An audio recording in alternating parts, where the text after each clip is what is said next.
Main problem ये भी हो सकती है।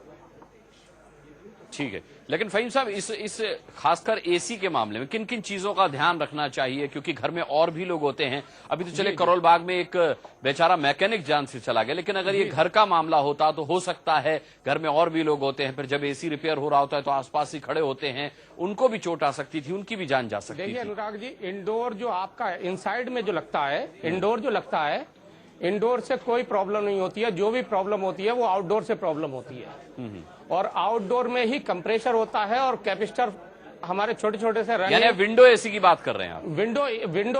विंडो एसी में तो सारा कुछ रूम में ही होता है।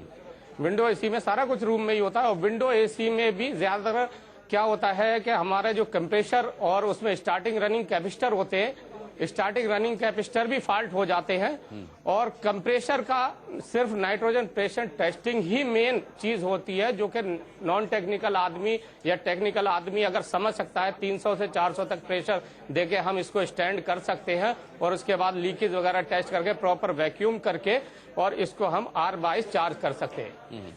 आजकल R22 गैस को प्रॉपर नाइट्रोजन में भी मिक्स होना, नाइट्रोजन भी गलत मिक्स होना, वो भी एक कारण होता है कंप्रेसर का, कि प्रॉपर नाइट्रोजन सही नहीं है और हम उसको टेस्ट कर रहे हैं, वो है, और प्रॉपर वैक्यूम ना होना, उस तरीके से भी फॉल्ट हो सकते हैं। अच्छा फहीम साहब, ये बताएं कि इस तरह का खतरा ज्यादातर स्प्लिट एसी में होता है या विंडो एसी में होता है? ज्यादातर सर आजकल स्प्लिट एसी में ज्यादा फॉल्ट आते हैं आजकल, लेकिन विंडो तो आजकल लोग बहुत कम यूज कर रहे हैं। विंडो में इस तरीके का कोई फॉल्ट नहीं होता, क्योंकि ज्यादातर जितना भी मैकेनिक आदमी होता है वो सीधा कहता है कि सर मेरे वर्कशॉप पे पहुंचाओ इसको एसी को, क्योंकि विंडो एसी ज्यादातर घर में नहीं और वर्कशॉप में ही ज्यादातर उसको सर्टिफाई करते हैं हम लोग। बिल्कुल। असीम सान्याल साहब, मैं आपसे जानना चाहूंगा, आजकल बड़ी दिक्कतें हो रही हैं महंगे सस्ते के चक्कर में, या तो लोकल कलपुर्जे लगवा लिए जाते हैं, लोकल कंप्रेसर लगवा लिया जाता है, कंडेंसर को भी लोग प्रेफर करते हैं कि ठीक है भाई 400-500 रुपए सस्ते में लग रहा है तो लगवा लिया जाए। और दूसरा, जैसा कि फहीम साहब ने बताया कि नॉन टेक्निकल लोग ट्रेंड नहीं है, उनको काम आता नहीं है, सिर्फ उन्होंने कहीं 2-4-5 दिन सीखा और वो दावा करते कि वो कंप्रेसर में गैस भर सकते हैं, कंडेंसर बदल सकते हैं। ऐसे मामलों में किस तरह के एहतियात आप कंज्यूमर को बरतने की सलाह देंगे? देखिए, सबसे पहले मैं फहीम साहब की बात दोहराऊंगा कि रिपेयरेबल और नॉन रिपेयरेबल कंप्रेसर वाली बात है।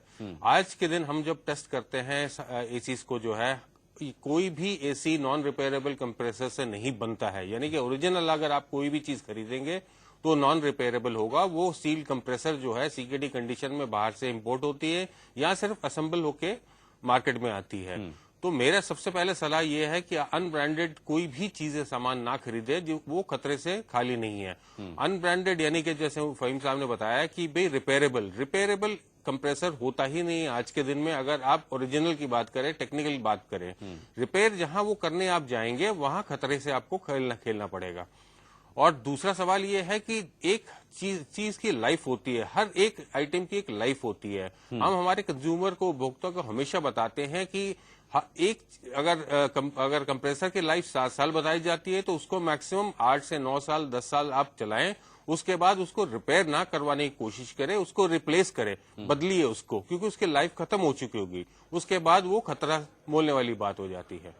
जी, मैं एक बार और दर्शकों की जानकारी के लिए आपसे ये दोहराने को कहूंगा कि एसी के मामले में कंप्रेसर कितने दिनों तक उसके बाद उसकी सर्विसिंग होनी चाहिए या उसके बाद उसको रिप्लेस? वो खतरा मोलने वाली बात हो जाती है।